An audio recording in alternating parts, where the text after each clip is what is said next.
Assalamualaikum warahmatullahi wabarakatuh. Halo teman-teman, saya Dian Safitri dari jurusan Pendidikan Ekonomi Akuntansi 2019.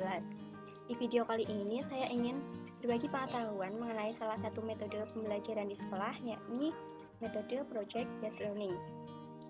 Yang pertama yaitu pengertian metode Project Based Learning.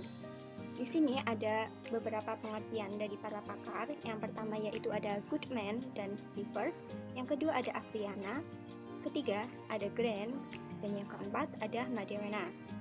Nah, dari beberapa pengertian para pakar tersebut dapat ditarik satu kesimpulan bahwasanya metode Project Based Learning merupakan pembelajaran inovatif yang berpusat pada siswa atau student centered. Nah, di sini, siswa itu berperan aktif dalam kegiatan pembelajaran, sedangkan guru hanya berperan sebagai motivator dan fasilitator. Peserta didik diberikan wewenang kebebasan untuk menentukan pembelajaran seperti apa yang mereka inginkan, sehingga outputnya itu nanti siswa akan betah dalam pembelajaran. Selanjutnya yaitu ada pentingnya metode PJBL untuk diterapkan di pembelajaran. Pendekatan PJBL ini membawa kurikulum pembelajaran ke dalam dunia nyata siswa, sehingga dalam pembelajarannya itu siswa terdidik menjadi pribadi yang mandiri, memikir yang kritis, dan pembelajar untuk seumur hidup. Dalam pembelajarannya juga metode PJBL ini bukan hanya sebuah cara belajar, namun melainkan juga cara bekerja sama. Siswa dididik untuk memiliki sikap bekerja sama antar siswa, antara yang satu dengan yang lainnya. Selanjutnya yaitu ada karakteristik dari Project Based Learning. Metode pembelajaran ini memiliki 4 karakteristik. Yang pertama yaitu menciptakan atau membuat produk sebagai hasil dari kerja proyek. Di akhir pembelajaran, siswa dituntut untuk menyelesaikan satu hasil proyek pembelajaran. Yang kedua yaitu ada melibatkan siswa dalam pembelajaran seperti kegiatan memecahkan masalah dan pengerjaan proyek. Karakteristik yang ketiga ada penggunaan proyek sebagai media pembelajaran, dan yang terakhir yaitu permasalahan berdasarkan kehidupan nyata siswa. Selanjutnya yaitu apa sih kelebihan dari metode pembelajaran PJBL ini? PJBL ini memiliki beberapa kelebihan, salah satunya menciptakan pembelajaran yang aktif dan menyenangkan. Karena di sini siswa dituntut untuk tetap aktif dalam kelas dan berusaha untuk menciptakan suasana yang menyenangkan. Yang kedua yaitu mampu meningkatkan motivasi belajar siswa. Yang ketiga, mampu meningkatkan kemampuan siswa dalam mengolah informasi. Yang keempat, meningkatkan kemampuan memecahkan masalah. Yang kelima, mampu meningkatkan hasil belajar siswa. Yang keenam, meningkatkan kemampuan mengelola sumber. Yang ketujuh, ada mampu mengembangkan keterampilan berpikir dan keterampilan membuat keputusan.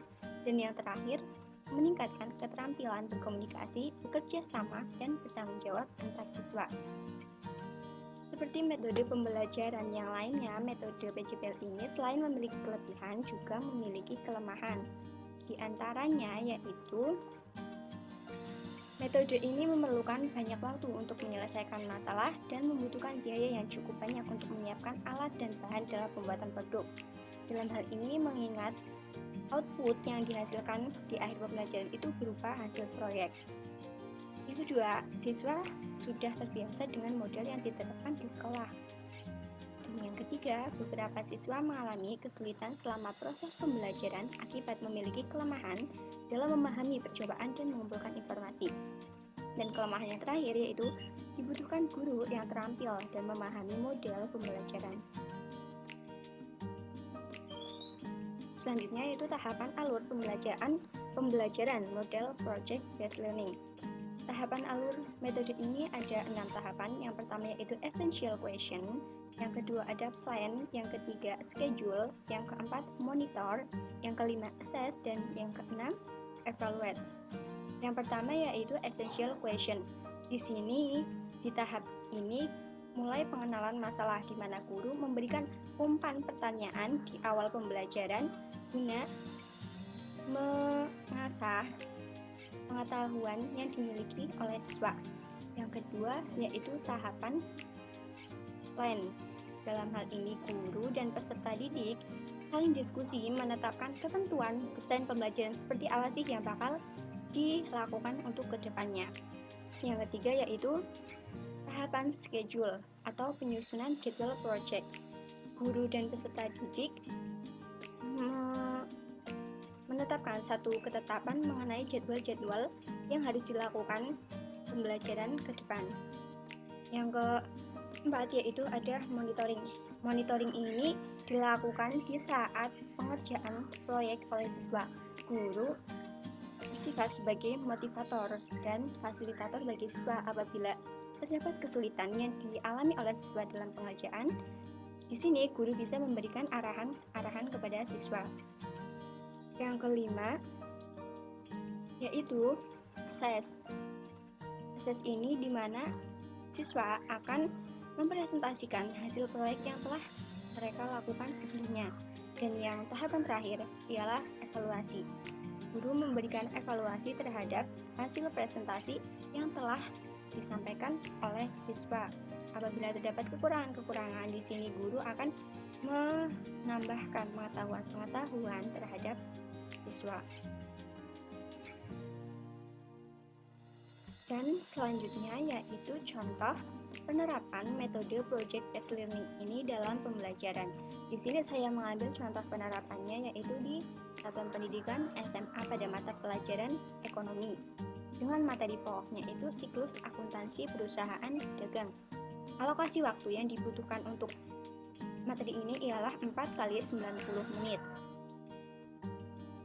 Tahapan pembelajaran project based learning-nya ini yang pertama ialah essential question, di mana pada tahapan ini dilakukan pada pertemuan pertama kali pembelajaran. Guru akan memberikan umpan pertanyaan di awal pembelajaran kepada siswa mengenai apa itu perusahaan dagang dan bagaimana sih siklus akuntansi dalam perusahaan dagang.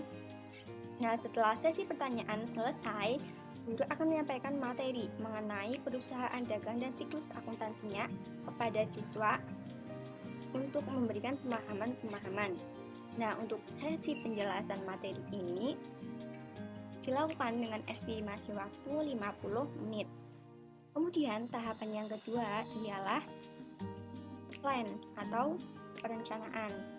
Di sini guru membagi siswa ke dalam beberapa kelompok dan tiap kelompok tersebut diberi tugas untuk menyusun siklus akuntansi dengan perusahaan yang berbeda antar tiap kelompok.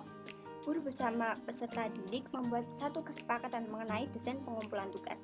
Dalam penerapannya saya ambil contoh. Hasil keputusannya ialah tugas kelompok dikerjakan dengan tulis tangan dan masing-masing anggota kelompok harus memiliki catatan jawaban, namun hanya satu yang dikumpulkan ke guru. Jadi di sini tidak ada yang namanya siswa cuma nebeng nama dalam kelompok. Semua itu turut aktif dalam pengerjaan tugasnya. Estimasi perencanaan ini dilakukan sekitar 25 menitan. Tahap yang ketiga ialah tahapan schedule, di mana guru dan peserta didik memberikan ketetapan mengenai jadwal-jadwal yang akan mereka lakukan ke depan. Sebagai contoh, jadwal yang ditetapkan untuk materi ini ialah pertemuan pertama untuk penjelasan materi, pembagian kelompok, dan ketentuan tugas. Kemudian, masuk ke pertemuan kedua, guru mulai membagikan kasus dan mulai mengerjakan siklus akuntansi tiap perusahaan. Kemudian, pertemuan ketiga dilakukan presentasi tiap kelompok, di mana masing-masing kelompok akan mempresentasikan hasil dari proyek yang telah mereka kerjakan. Dan pertemuan keempat yaitu guru memberikan evaluasi terhadap hasil presentasi proyek. Estimasi waktu untuk diskusi penetapan jadwal ini sekitar 10 menit. Kemudian tahap yang keempat ialah tahap monitoring. Tahap monitoring ini dilakukan di pertemuan kedua, di mana guru memberikan pengawasan pada saat siswa mengerjakan proyek di kelas. Pertemuan kedua nanti, guru akan mengawasi tiap kelompok dan memantau agar tetap tercipta suasana kelas yang aktif namun tetap kondusif. Pada saat pengerjaan, apabila siswa mengalami kesulitan dalam pengerjaan proyek, guru akan memberikan arahan-arahan yang akan memudahkan pengerjaan proyek oleh siswa. Kemudian tahapan yang kelima ialah tahapan di mana tiap-tiap kelompok akan mempresentasikan hasil yang telah mereka kerjakan. Guru memberikan kesempatan presentasi pada tiap kelompok, di mana presentasi dilakukan. Tiap-tiap anggota kelompok itu memiliki bagian tersendiri untuk presentasi. Tidak ada yang namanya satu kelompok hanya beberapa anak saja yang maju, namun semua anggota kelompok akan ikut partisipasi dalam presentasi. Presentasi model seperti ini ditujukan agar semua siswa itu aktif, tidak ada yang pasif dalam pembelajaran. Kemudian tahap yang terakhir ialah tahap evaluate, di mana guru memberikan evaluasi terhadap hasil presentasi yang telah diberikan oleh siswa. Evaluasi ini dilaksanakan di pertemuan keempat. Guru akan memberikan penjelasan-penjelasan kembali apabila terdapat kekurangan-kekurangan yang ada pada proyek siswa. Dan sekian yang dapat saya sampaikan. Sebelumnya saya mohon maaf apabila dalam penyampaiannya kurang menarik dan masih terdapat banyak kesalahan. Semoga video ini dapat bermanfaat bagi teman-teman semua. Terima kasih. Wassalamualaikum warahmatullahi wabarakatuh.